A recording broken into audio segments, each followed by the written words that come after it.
হিমের সঙ্গে কাজ করতে চান সুস্মিতা সাহা। এই খবরেই ফের আলোচনায় এই দুই নাম। সম্প্রতি একটি ভিডিও ভাইরাল হয়েছে যেখানে সুস্মিতা সাহাকে দেখা গেছে এক সাক্ষাৎকারে বলছেন, আমি চাই এমন একটা কাজ করতে যাতে সমাজে বার্তা যায়। আর জান্নাতুল সুমাইয়া হিমির মতো মানুষের সঙ্গে কাজ করার স্বপ্ন আমার অনেক দিনের।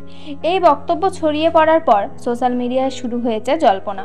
তবে কি এবার একসঙ্গে পর্দায় আসছেন হিমি ও সুস্মিতা? অনেকেই বলছেন এটা হয়তো শুধুই নাটক বা সহানুভূতি পাওয়ার কৌশল, কারণ গত কিছুদিনে সুস্মিতার নাম এসেছে নানা বিতর্কে। আবার কেউ বলছেন এটা একটা সাহসী পদক্ষেপ। হিমির পক্ষ থেকে এ বিষয়ে কোনো মন্তব্য আসেনি। তবে সোশ্যাল মিডিয়ায় হিমির ভক্তরা স্পষ্ট করে জানিয়েছেন তারা এই জুটিকে দেখতে চান না। কেউ কেউ বলছেন সুস্মিতা এইসব করে এখন নিজের ইমেজ ঠিক করতে চাইছেন। আবার কেউ বলছেন এটা যদি সত্যিই হয় তাহলে সমাজে একটা পজিটিভ বার্তা যাবে। তবে বাস্তবে কোনো কাজ হয়েছে কিনা তা এখনো নিশ্চিত হওয়া যায়নি। এই রিপোর্টটি পুরোপুরি সামাজিক মাধ্যমে ছড়ানো তথ্যের ভিত্তিতে তৈরি। যদি আপনি আমাদের চ্যানেলে নতুন হয়ে থাকেন তাহলে দয়া করে সাবস্ক্রাইব করুন। আর এই বিষয় নিয়ে আপনি কি ভাবছেন নিতে মতামত জানাতে ভুলবেন না। ধন্যবাদ।